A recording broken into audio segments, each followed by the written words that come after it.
Good evening, everyone. Good evening.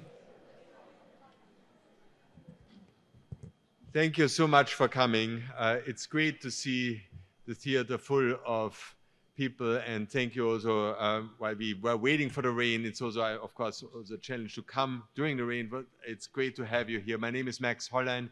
I'm the director and CEO of the Metropolitan Museum. I'm delighted to welcome you here to the great unveiling of the Great Hall Commission by Tong Yang-Tze. The Met is, of course, a place of understanding, of appreciation, and of celebration of the many cultures across time and all over the world. And we look towards reflecting on the grand histories and on the stories of artistic achievement and how these artistic achievements continue, how traditions continue, how they evolve, and how they manifest themselves in our current time. And we are interested, of course, in what these traditions represent and how they can be contemporary and how they speak to our time and to our audiences. So these questions that we ask ourselves and in this institution manifest themselves, of course, in our collection displays. But these questions can be done even in a more bolder, in an impressive way by having leading artists of our time do new work for specific locations, for locations that are most prominent, challenging, and also engaging for all of our audiences. So the landmarked Great Hall of the Met is an iconic space. It's visited by 7 million people every year. Calligraphy is a visual art form that has for centuries given unique form to science, to meaning and expression. And Tong Yang-Tze is a most extraordinary, prominent and celebrated artist working exclusively in Chinese calligraphy today. So the two monumental works that the artist has produced for the Met and that you might have already seen when walking through the Great Hall are emblematic for her really groundbreaking approach to calligraphy, reinterpreting a time-honored art form while also fostering a continuing dialogue around cultural identity and expression. And she's doing that, of course, also in a bold and expansive and a large-scale way, in a way that calligraphy becomes three-dimensional. It becomes all-encompassing. It takes over space, and with that also creates a completely new engagement with the viewer and with an audience. And beyond the linguistic power and roots, the calligraphy lines take on, of course, rhythmic abstraction and an interconnected movement. And they make parallels, of course, to other artistic expressions happening over the last decades, also here in the United States. We are honored to have Tong Yang-Tze here with us tonight, and I want to thank her for taking on this challenge. It's a challenge to work on a commission for the Met. It's a challenge to do it at a great hall. It's a big space, as I mentioned, but it was a noisy space. It's a space that needs a bold gesture, and it's fantastic for her to have kind of accepted our invitation. On behalf of the Met, I want to thank her and her studio for the enthusiasm and the dedication for this unparalleled commission and these two really fantastic and incredible works.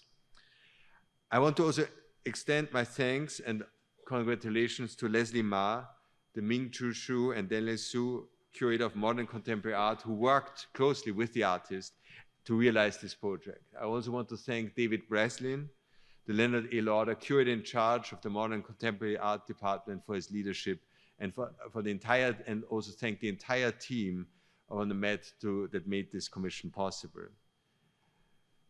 So in a moment, I will turn things over to Leslie, who will introduce Tong Yang-Tze and also her work. And then following this pre-presentation, she will Leslie will be joined by the artist for a conversation exploring her unique practice and process for commission.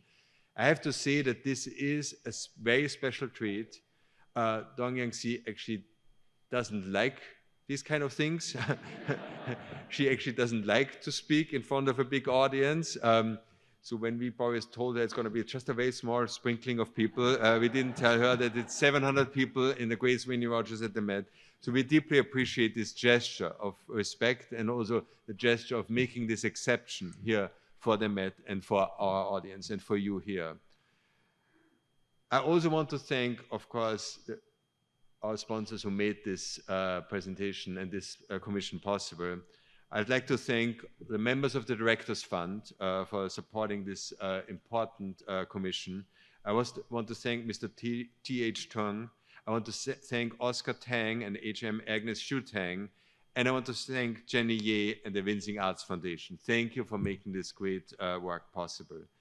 I also want to thank the Ministry of Culture of the Republic of China and Taipei Cultural Center in New York for the support of our educational programs.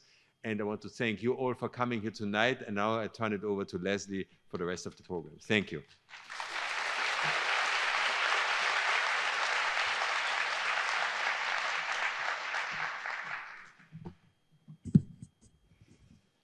Good evening. Welcome to the Great Hall Commission, Tong Yang-Tze Dialogue. This is the first time the Met exhibits calligraphy in the Great Hall, a space that typically displays Egyptian and European sculptures. Tong Yang-Tze's works have brought new visual experiences to the museum, and I'm grateful for the support from my colleagues, the artist, and her family for making this happen. I want to take a few minutes to provide some context to this extraordinary moment for Ms. Tong Yang-Tze and the Met. For over 50 years, Tong Yang-Tze has made calligraphy her artistic, aesthetic, and professional choice.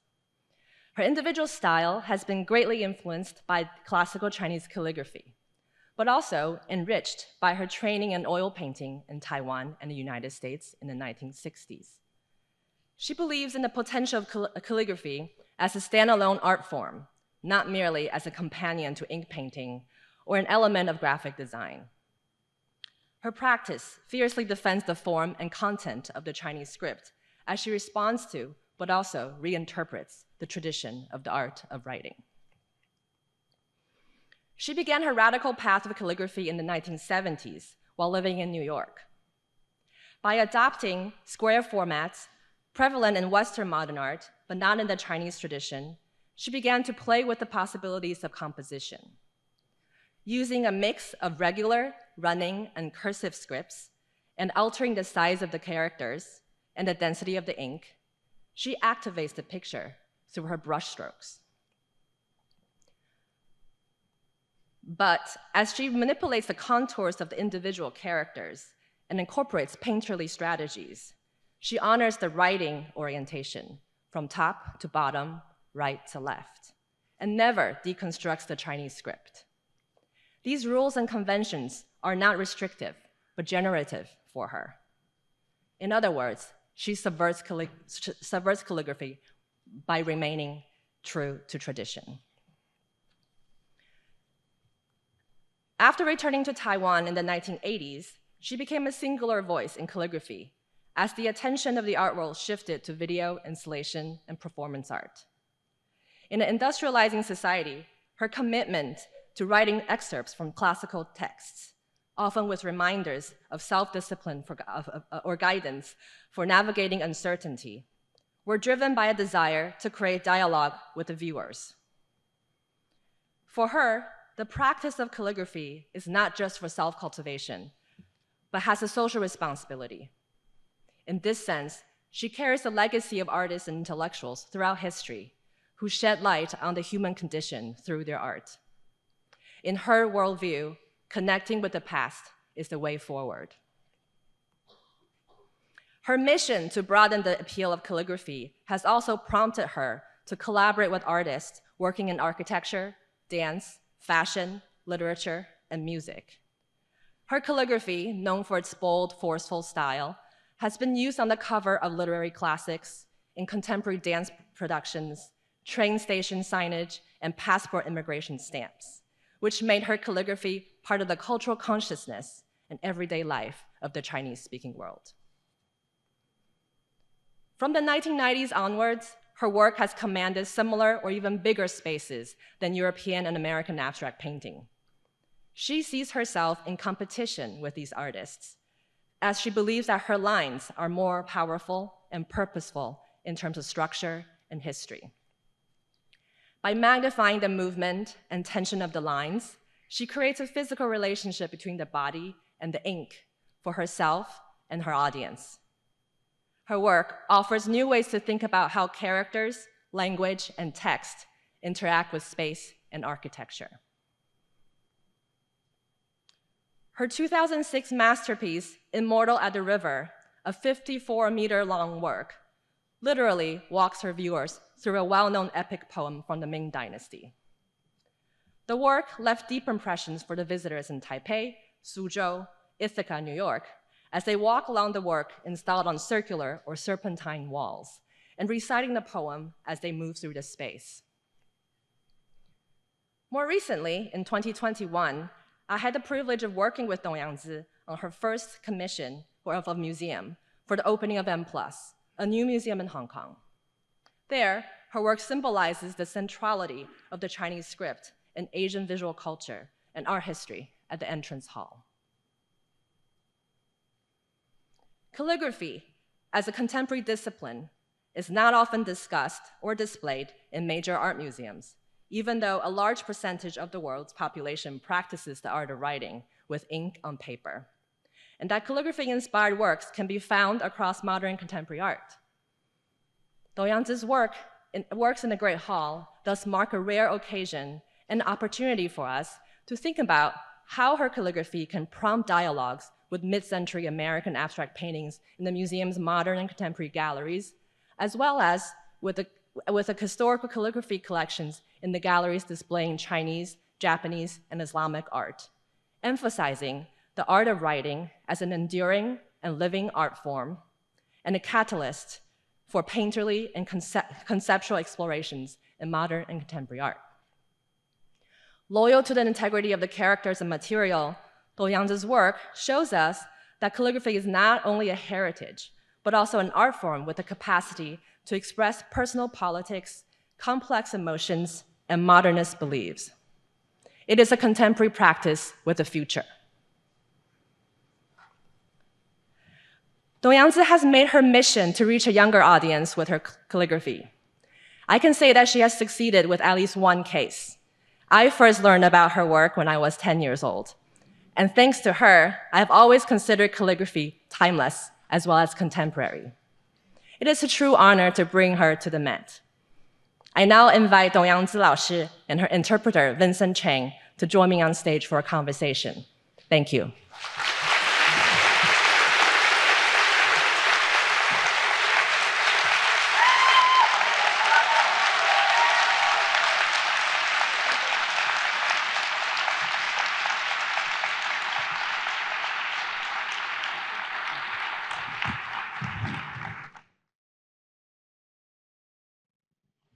So a little bit of housekeeping. I will be speaking in English, and Dong Lao Shi will answer in Mandarin, and our very lovely Vincent will interpret for everyone. Thank you. 老师，欢迎你来大都会. Welcome to the Met. Well, I want to begin our conversation with just looking at the work that you have made for us, really commanding a presence in the Great Hall. Several colleagues told me today, as they walked through the Great Hall coming to work, that somehow the Great Hall as a noisy place really quieted down. It's really surprising with just ink on paper that could have this power. So we are so lucky to have her with us. So maybe we begin with talking about some of these works. But first, can you maybe tell us a little bit of when we sent you the invitation, when I invited you for this Great Hall Commission? What was your first reaction? What were you thinking? And how were you thinking that you would do it? Oh,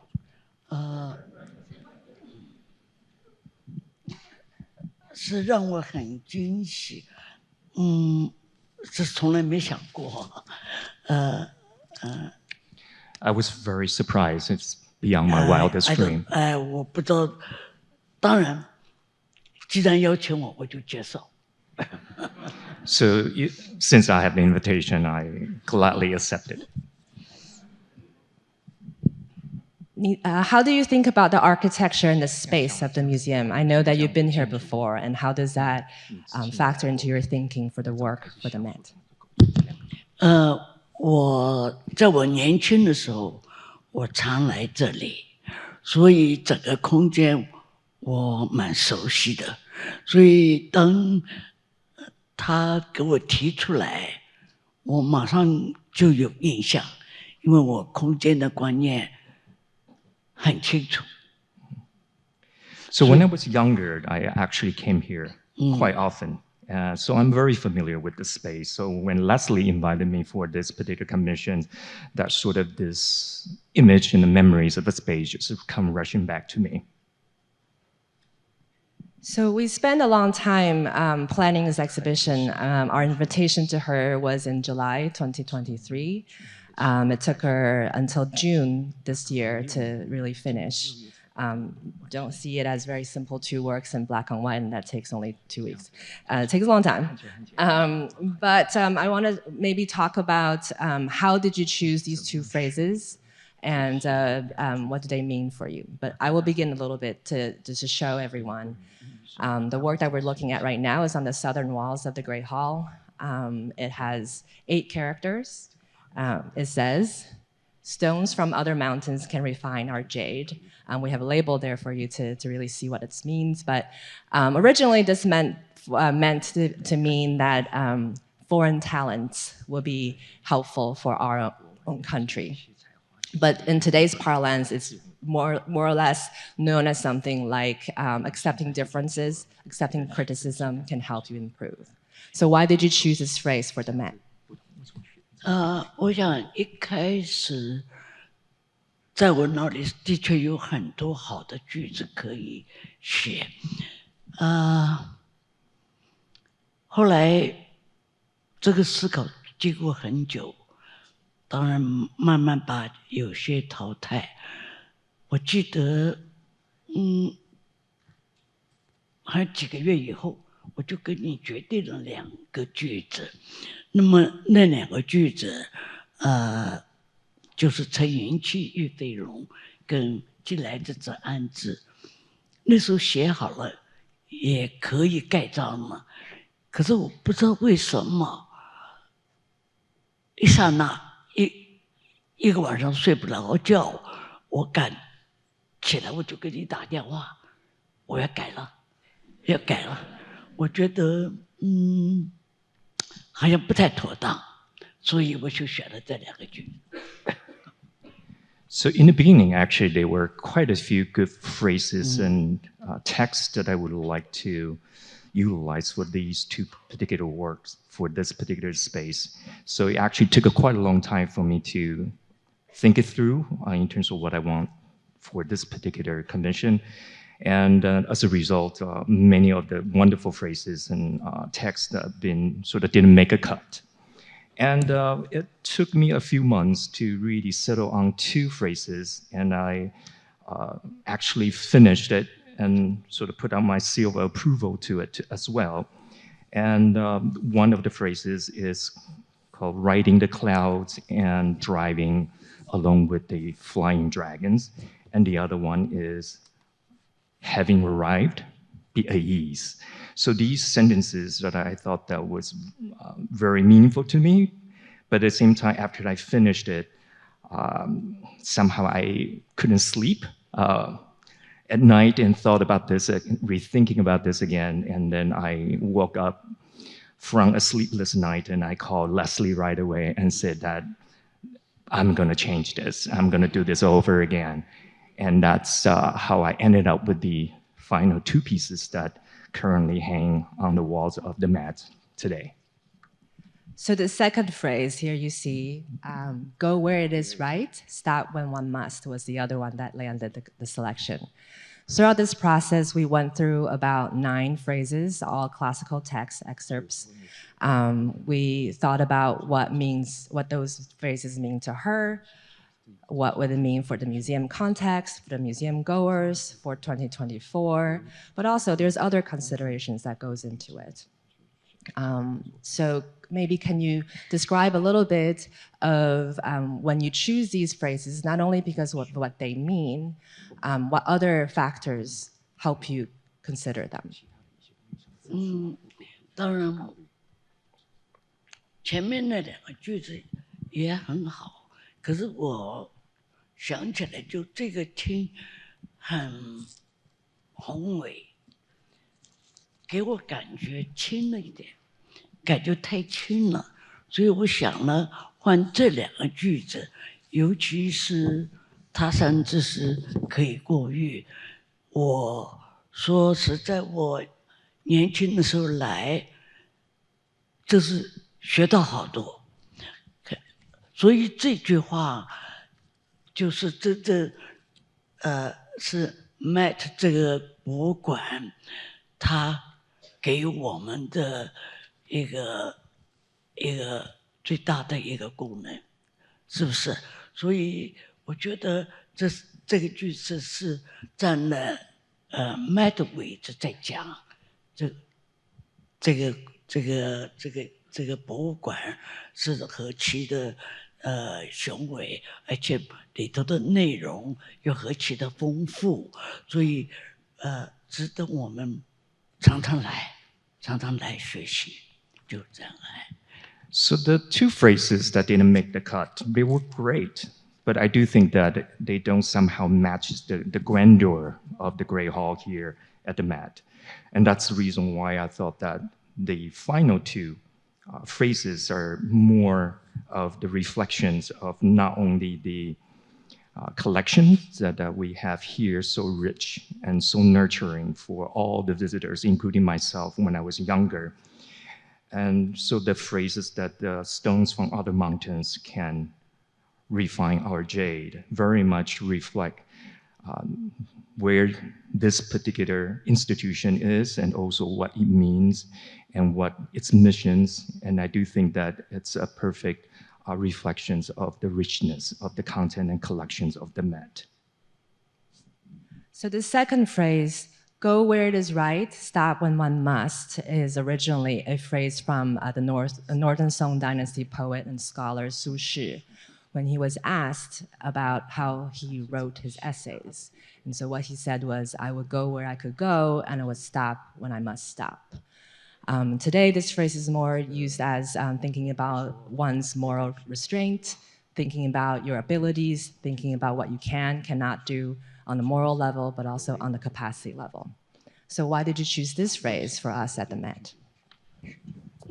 第2个句子，我从前也写过，我是 quoting 一篇文章，我发现这个句子对我是一个很重要的箴言，所以行其一起当行，这一句不得不止。我尤其是这个时代，我觉得我们假如能够做到该做的赶快去做，该停了就停，这个世界就是和平，人与人之间就有诚。我想这是我们每个人所向往的和平的世界。我希望我是做到了。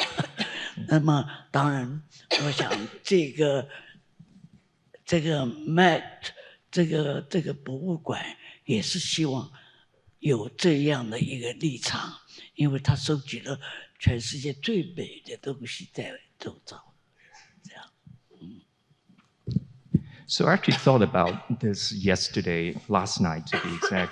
And I really think that this sort of touched me when I was reading this particular quote from an article and really see this as my personal model. And I think that to interpret this particular sentence for this contemporary world is really very much about reflecting how we as human beings, from person to person, the kind of integrity, the kind of honesty, and also what kind of peaceful world that we want to create in order for us to live in is very much somehow captured by this particular phrase. And I hope that I achieved that to really convey the kind of meanings through the work that I did. And I also think that it's a reflection of the wonderful and beautiful artworks and also relics from different cultures here at the Met. And this particular sentence also captured that very, very nicely. So when you have these two different phrases, the composition is very different. Can you explain them? 我选这两个，尤其前面那两个，我为什么不用？就是觉得分量太轻了。那么在这么大的一个空间里头，这两个句子的分量可以镇得住，这个可以镇得住。那么当然构图，因为文字的数目字不一样，那构图也有它会比较有不同的变化。So the previous two phrases didn't make a cut. A major reason is because they just don't feel substantial enough for this particular grand space. And that's the reason why I ended up with these two, because they really carry that kind of substantial power to anchor this particular space. And I do think that because of the characters involved with these two different pieces, that one with 8 characters, the other one with 13 characters, and therefore I need to somehow think about composition-wise, how am I going to accomplish these two? The two works one has 8 characters, the other one has 13. So we have your sketches here now. I know that we discussed this is something in the Met's Great Hall. You want people to be able to read them, more legible. As you had seen some of the examples from her past works, they're much more abstract, much more, perhaps more elusive. But here, the characters are more legible. Can you maybe tell us why you made that decision?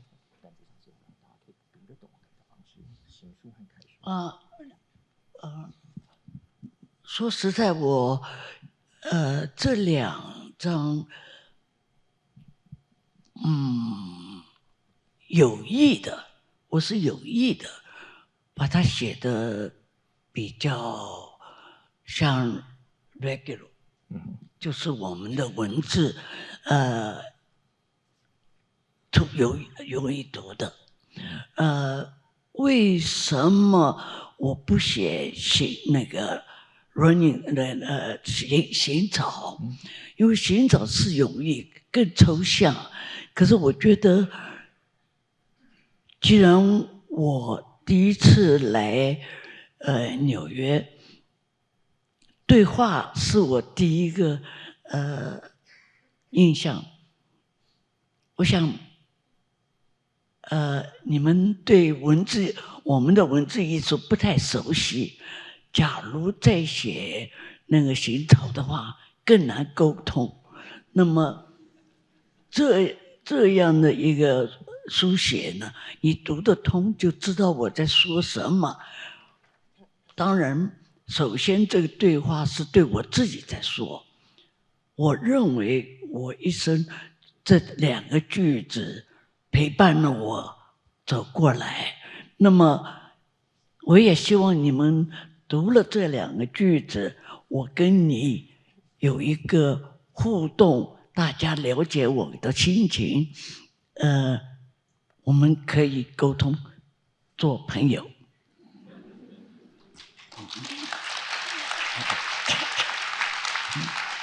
So it was very intentional to choose to use the regular script, more so for this particular 2 pieces, not only because of the eligibility, but also I'm trying to create a dialogue with not only myself, but also with the audience. And I do think that if I opt for more of the running or the cursive script, it probably will be more abstract and also harder to follow. And for people and audiences who might not understand or do know Chinese characters, they might find it very difficult for me to have the kind of dialogue that I want to have with them. So I do think that the reason for more legible, real script and the regular script is to create this dialogue for myself, because these two sentences have accompanied me as my personal model for many, many years. And I also want to utilize these two words as a way to communicate with the audience, with the viewers, so that we can have a dialogue and become friends. So I also want to show that these phrases were part of her life for a long time. Here are two previous examples, one from 1987 and also from 2016. Is that right? 2006. Two works that of the same phrase, stones from other mountains can refine our jade. And you can see the composition is very different. It's decidedly, the previous examples were much more utilizing cursive. So in a way, she repeats some of these phrases throughout her life, and at different points of her life, they meant different things for her, and she finds different ways to challenge herself in terms of composition, formats, and seeing how she has changed. So in a way, that's a kind of a challenge. So you see the differences between the work that we have now and the previous ones. Similarly, oops, a bit too fast. This is the second work that we have on the northern wall, Go Where It Is Right, Stop When One Must. And you see this one is decidedly more abstract, and you can see the dots within characters all kind of blending together, kind of have a musicality to it. I think it looks more like a longer form scroll. So here these are phrases that have really accompanied her for a long time and being thought of for a long time and presented in different ways for different audience and different context. Okay. So I wanted to bring up the point where in the second work, 心与其所当行, there are characters repeatedly in the same phrase. And you always take that as a challenge for yourself. Can you explain that to us, how that goes?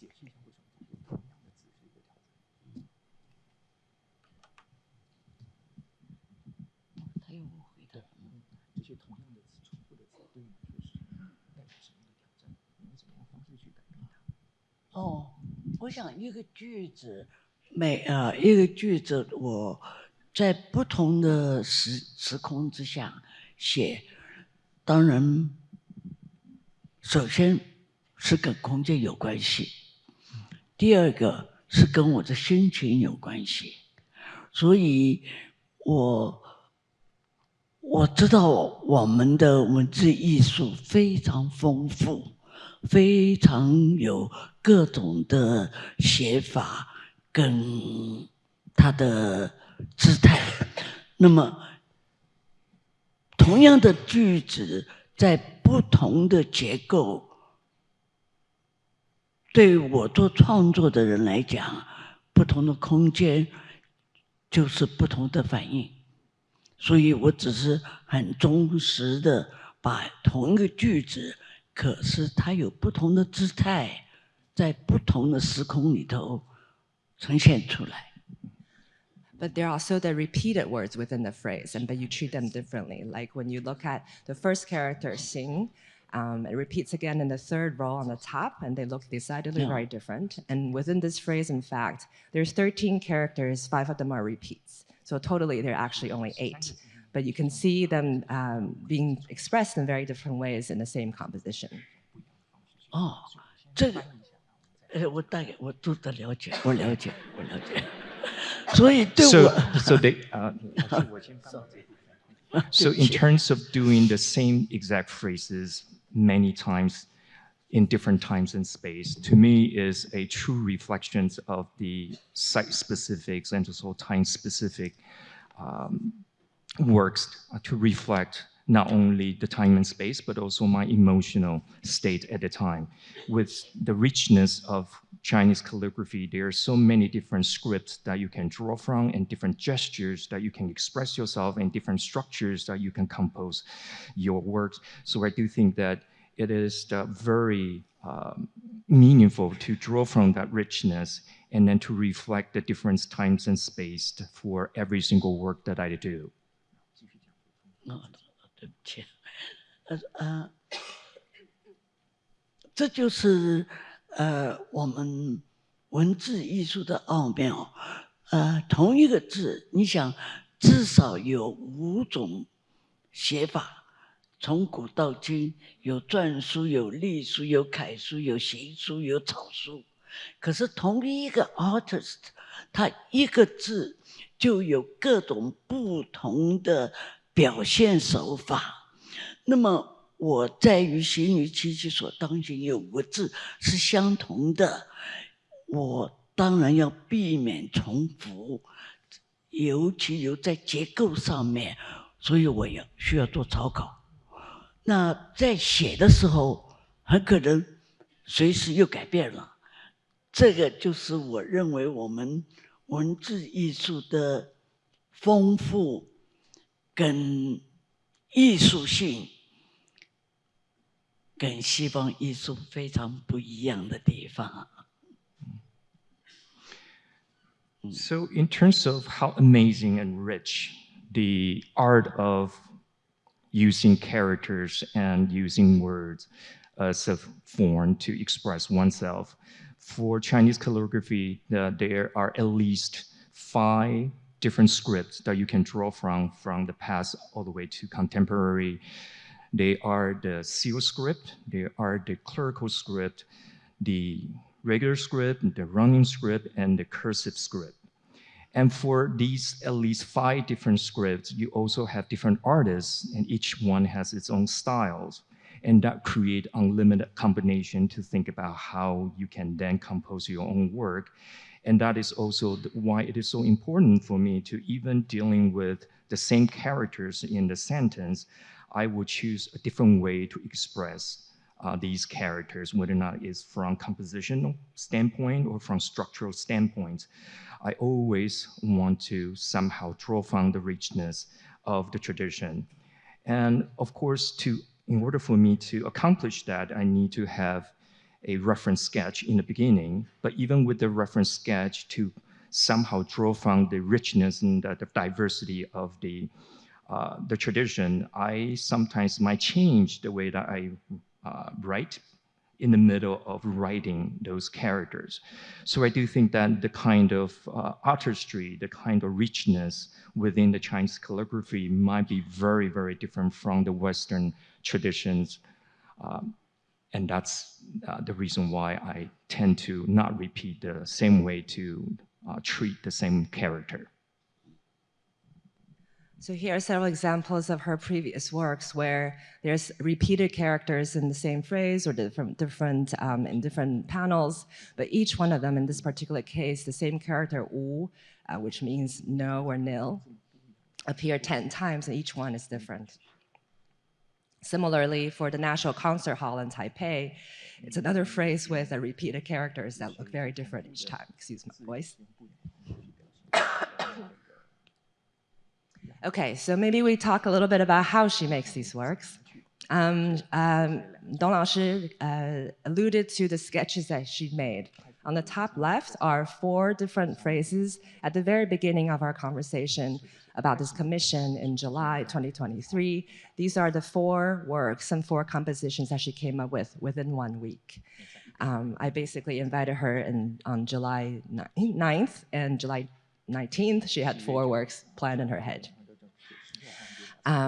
As we were working together, I was able to take a few photos from her studio. You can see the size of her brush.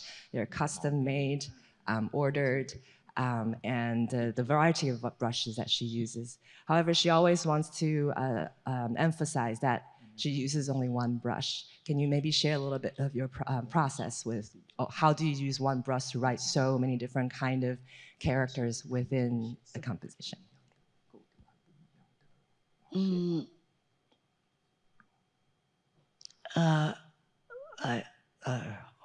我以为用英文嘛，那个我每一张作品，它主要就是宣纸跟墨跟笔，但是呢，一张作品我只一支毛笔，所以像 Matt 这么大的作品，我是这个特定了一支大毛笔，但是我有很多细的笔，有粗的笔触，都是一支笔，这个细化也是不一样的哈。因为我一支笔，我们讲究的是行气啊，就是一支笔填了墨，一口气要把它写完了，所以我来不及换笔，那么当然只能靠我自己的手腕来决定粗跟细，就是玩这个。难也就难在这个地方。那么当然毛笔还不够大，还不够听话，所以呢，对我来讲，本来还有一张我很想表现的，他实在不太配合，所以我就没有办法写那张。那么选这2张也是这个原因，因为这个笔触容易 control， 不用 control， 就这样。So for each of my work, actually, it's a combination of using ink, paper, and brush. And I use one brush for the entire work of that one particular piece. For the Met commission, I actually custom made and ordered a brush for the purpose of making the commission. In the past, I did use, it's a huge brush because of the scale of these two pieces. But in the past, I also have done using smaller brush, but still can convey the kind of thickness and the boldness of the brush strokes. So I do think that it has a lot to do with this idea of 行气, which is when you're writing calligraphy, you want to create this continuous energy and motion flows either visibly or invisibly from one character to the next character and from one column to the next column. And that's the reason why I cannot really change the brush, because I need to maintain the 行气 and then finish my writing in one go, and didn't give me any time to actually change the brush. So I do think that that's the many challenges of writing pieces in such a great scale, and that I need to control the thickness and the thinness of each of the brush strokes simply using my wrist and with the brush that I use. And I do think that that also contributed a reason why one of the pieces that I thought about writing in such a great scales, I really want to make it work, but my big brush that I custom made and ordered just couldn't really do the exact things that I want it to do. And then eventually I just couldn't make it work for that particular phrase and also that particular composition. And that's the reason why also I ended up with these two as a result of what the brush of the size that I order and custom made can do to accomplish the kind of composition and also the kind of structures and the colors and the tones of the work with one brush. So here you see her in her living room, which is her studio, demonstrating a work, and you see the size of the brush, how she bends her waist and basically dances on the surface.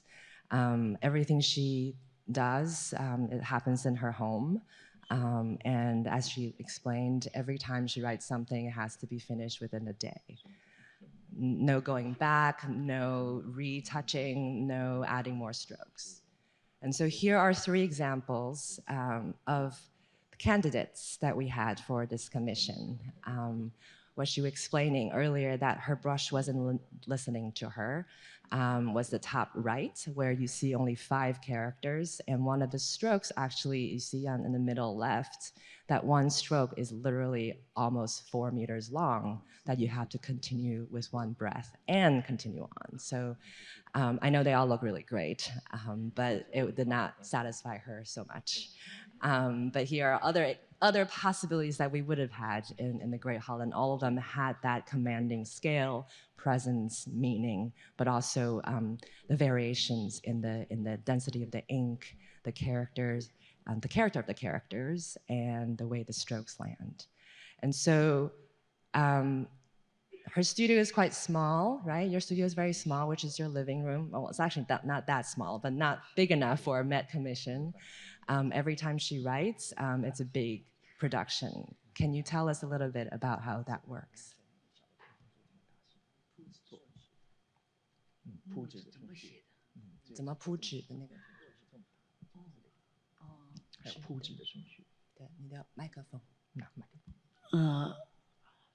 Uh, 我的 studio 不大，可是我对空间的概念我很有，所以我必须把这个尺寸量出来。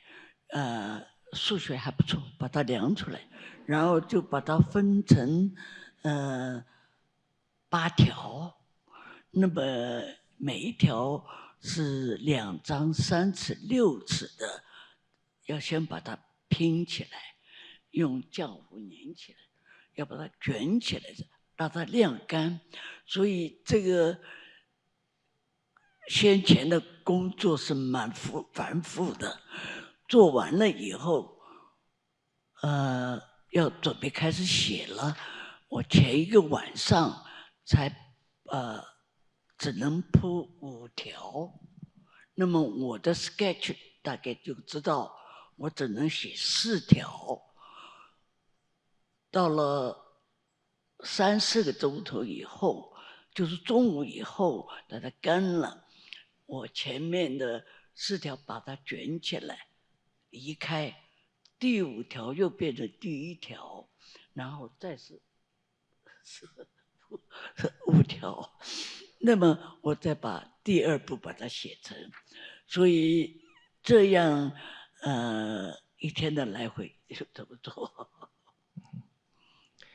So the studio itself is actually not that big, but I do have really good special concept in terms of how things work. Especially, I'm very good at mathematics, so I will then measure the size of the paper that I'm going to use.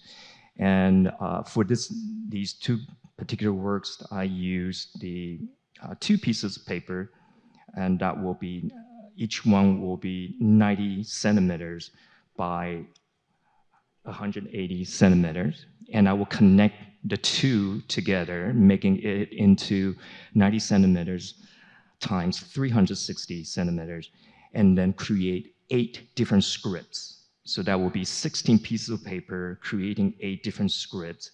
And I will glue the 2 together, creating 1 piece using glue, and then I will wait for it to dry, roll it up, and then when I prepare those 8 strips in advance, I can then decide how am I going to start writing the calligraphy on it based on this reference sketch that I already created. So I will lay out the paper in such a way the night before so that I can get up very early in the morning to start writing. And what I have to do is to put 5 strips on the floor at one time, because that's how big my studio is. And then within those 5 strips, I will then refer to the reference sketch and then start writing the 4 out of the 5. And then again, going back to the 行气, that I need to think about how the flow of energy will somehow go from one character to the next. And then it will take about 3 to 4 hours for me to do the first 4 strips. And I have to wait, I'm sorry, after I finish those 4 strips, I will wait for 4 hours for them to dry. And then I will roll them up and then put them aside. And then I will move the 5th strip to the first position and lay out the remaining 4 strips. And then I will write the second half of my piece in the afternoon. And that's how I finished one piece of my work in one day, in one go. So amazingly, she wouldn't be able to see the finished work until a few weeks later because there was no space to put them all together. Every time she would accumulate a few pieces after they're done and then rent a warehouse space to have the wall space to hang them. So these were taken at the warehouse when she was looking at her tryouts. You can see this is she's trying to judge whether this one made the cut, and it didn't. And she does something very interesting with it. When you are not satisfied with some of the works, what do you do with them? Can you explain what we're looking at on the right? 这个作品挂上去，作品挂上去了，我一看我就知道不好，马上就拿下来了。拿下来以后，我把它撕成小片，然后放到墨水里头。这个水我是不会丢掉的，所以这个墨水里头，然后泡个几天。 我就拿这个纸头出来，再把它搓成一个一个的小石头，所以这是我的下一个的装置艺术。所以我很环保，全都没有浪费，我全部用了。So as soon as I hang the whole piece up, I know immediately whether or not this is going to work. And if I don't think this is going to work, I will then take it down and I will tear them up into small pieces.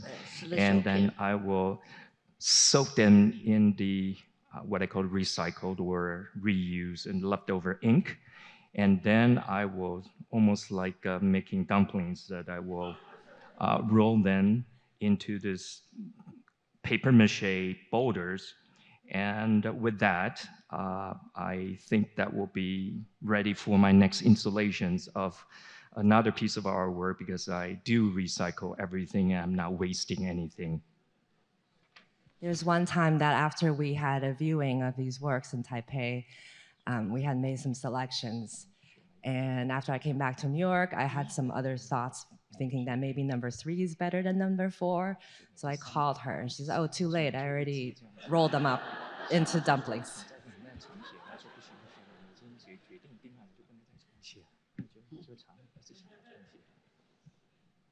So I know that this is a very exciting moment for you to come back to New York to make these works.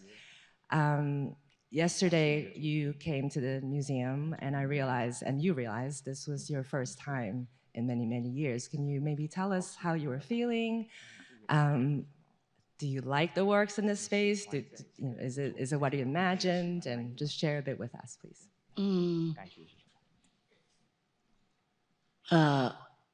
还不错。It's pretty good. Not bad.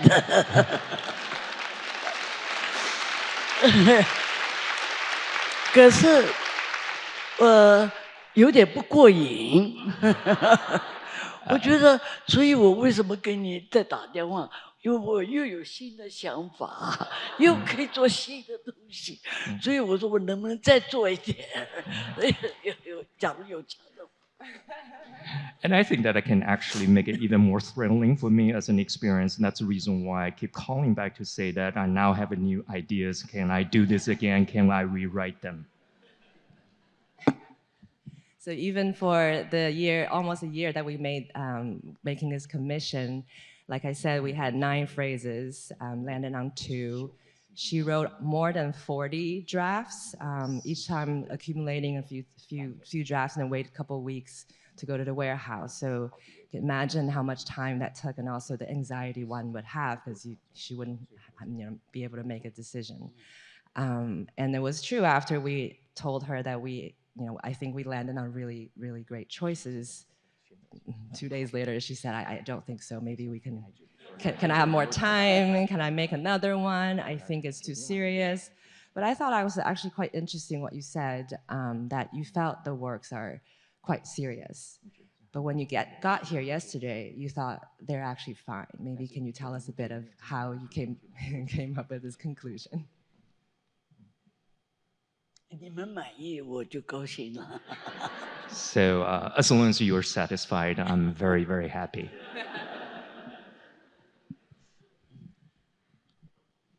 Well, I think on that note, I hope everyone is happy with what we ended up with. 谢谢。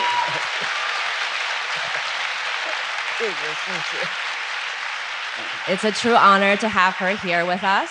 And thank you for breaking all your rules to speak on stage with me, with us, and share your thoughts with us.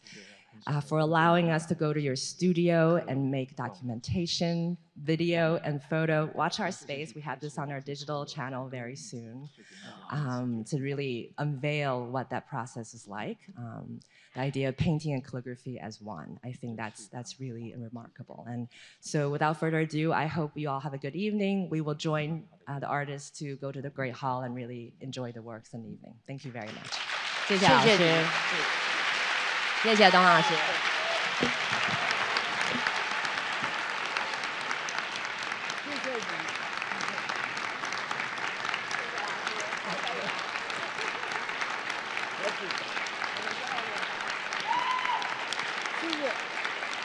谢谢。